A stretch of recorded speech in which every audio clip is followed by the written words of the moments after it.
अलिफ जो चैनल है उसकी पूरी टीम को सबसे पहले मैं खुशामदीद पेश करता हूँ और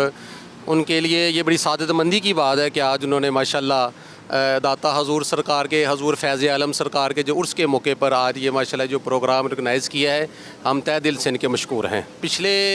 कई सालों से आपको पता है कि दाता सरकार का जब हजूर फैज़ आलम सरकार का उर्स पाक मनाया जाता है और साथ ही चलम हज़रत इमाम हुसैन अलैहिस्सलाम का मनाया जाता है,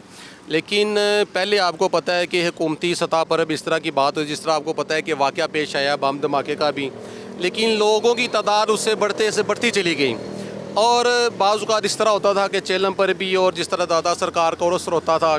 डबल सवारी पे ख़ास तौर पर पाबंदी लगती थी और इसके साथ साथ आपको पता है कि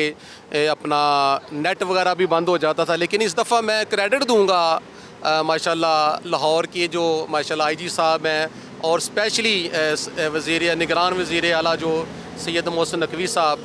जिनकी काविश मेहनत और इस दफ़ा ना तो डबल सवारी पे पाबंदी लगी है और ना ही नेट वगैरह का जो प्रॉब्लम आई है, और ख़ास तौर पे अवामुन्नास का जो रश है माशाल्लाह वो काबिल दीद नहीं था। उधर से चेलम हज़रत इमाम हुसैन अलैहिस्सलाम के मौके पर भी और हजूर फैज़ आलम के उर्स पाक के मौके पर भी लोगों का जो रश था वो माशाल्लाह दीदनी काबिल दीद था और किसी भी किस्म का, मैं समझता हूँ कि इस दफ़ा किसी भी किस्म का कोई भी मसला दरपेश नहीं आया। मैं सिक्योरिटी के वाले से एक बात कहूँगा और ख़ास तौर पर स्पेशली आपके चैनल के तवस्सुल से एक बात करना चाहूँगा कि अगर हुकूमत इस बार पे तवज्जो दे, ख़ास तौर पे हजूर फैज़ आलम सरकार का और उसका आपको पता है बड़े सग़ीर पाको हिंद का एक माना तराना उर्स मुबारक है, और इस बात पे सिक्योरिटी के हवाले से ये है कि ज़्यादातर जो लोग होते हैं ना, जहाँ पे लंगर के हवाले से और रेहड़ी बान जो हैं वो, और स्पेशली जो लोग बिल्कुल जहाँ पे पार्किंग का एरिया नहीं, वहाँ पर भी पार्किंग बनाई गई है, रेहड़ियाँ लगाई गई हैं, जिसकी वजह से मुश्किलात काफ़ी दरपेश आती हैं। लेकिन मैं समझता हूँ इस दफ़ा सिक्योरिटी का जो मसला है ना, माशाल्लाह वो हुकूमत पाकिस्तान और स्पेशली हुकूमत पंजाब की तरफ से बड़ा काबिल दीद रहा है इंशाल्लाह। का नाम आप देखें, हजूर फैज़ आलम दाता गंज बख्श है। ये वो दरगाह है कि माशाल्लाह जहाँ पे लंगर की कमी तो हो ही नहीं सकती ना, और लंगर की जहाँ तक बात है आपको पता है यहाँ से पूरा लाहौर पलता है,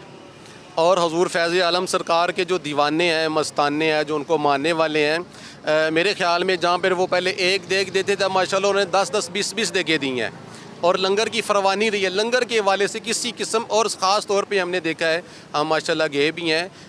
जुमेरात को ख़त्म हुआ लेकिन लंगर जो है ना इतवार पीर तक माशाल्लाह लंगर चलता रहा है। लंगर के हवाले से माशाल्लाह किसी किस्म की वो डिस्टर्बेंस नहीं हुई। पे जो तजावज़ात हैं उसके लिए मैं समझता हूँ कि एक तो आप देखें कि नशा करने वाले, पहली बात तो ये है वो बिल्कुल मेन फुटपाथ जो होता है ना दाता हजूर फैज़ आलम सरकार का, वहाँ पे लेटे होते हैं। और दूसरा तजावज़ात के हवाले से है, ख़ास तौर पे ये जो जिन्होंने किसी ने जूती का स्टॉल लगाया हुआ है, किसी ने किसी किस्म का वो जो एक 2 नंबर किस्म के मशरूबात होते हैं वो लगाए होते हैं, और ख़ास तौर बिल्कुल मेन जहाँ पे लोगों की एंट्रेंस होती है वहाँ पे तजावज़ात होती हैं। तो मैं समझता हूँ अगर हुकूमत इस मामले पे तवज्जो देना तो ये वसी से वसी होती जाएगी, वसी से वसी होती जाएगी। और माशाल्लाह आपको पता है इस दफ़ा मैं बड़ा क्रेडिट देता हूँ मोहसिन नकवी साहब को, जिन्होंने ऐलान भी किया बाकायदा तौर पे कि हजूर फैज़ आलम सरकार की मस्जिद के जो एयर कंडीशन हैं उनके लिए ऐलान किया गया, और लंगर खाना भी अब वसी हुआ है। आपको पता है अगर आप विज़िट करें तो न्यू बिल्डिंग बनाई गई है दरबार शरीफ के अंदर, एक अहाता बनाया गया है जहाँ पे लंगर शरीफ का ज़्यादा से ज़्यादा अहतमाम किया जाए। और तजावज़ात जहाँ पर हैं, तजावज़ात की जहाँ तक बात है, मैं समझता हूँ कि अगर तजावज़ात यहाँ से हट जाएँ तो एक काबिल दीद जो अवामुन्नास के बैठने की जगह है। और देखिए अगर तजावज़ात बढ़ेंगी, लोगों का रश और स्पेशली ये जो बंदे हैं ज़्यादातर माहौल को गंदा करते हैं, आप जैसे स्मेल आती है, बदबू आती है। हजूर फैज़ आलम का अगर देखें उर्स पाक ख़त्म हो गया लेकिन फिर भी वहाँ पर कंट्रोल नहीं हो सका, और तजावज़ात की वजह से कुछ लोग वहाँ पे गंद फेंक जाते हैं, गलाज़त के ढेर लग जाते हैं, और जिसकी वजह से ताफ़ुन और बाहर से जो लोग आते हैं ना उनको बड़ा मसला पेश आता है इस वजह से।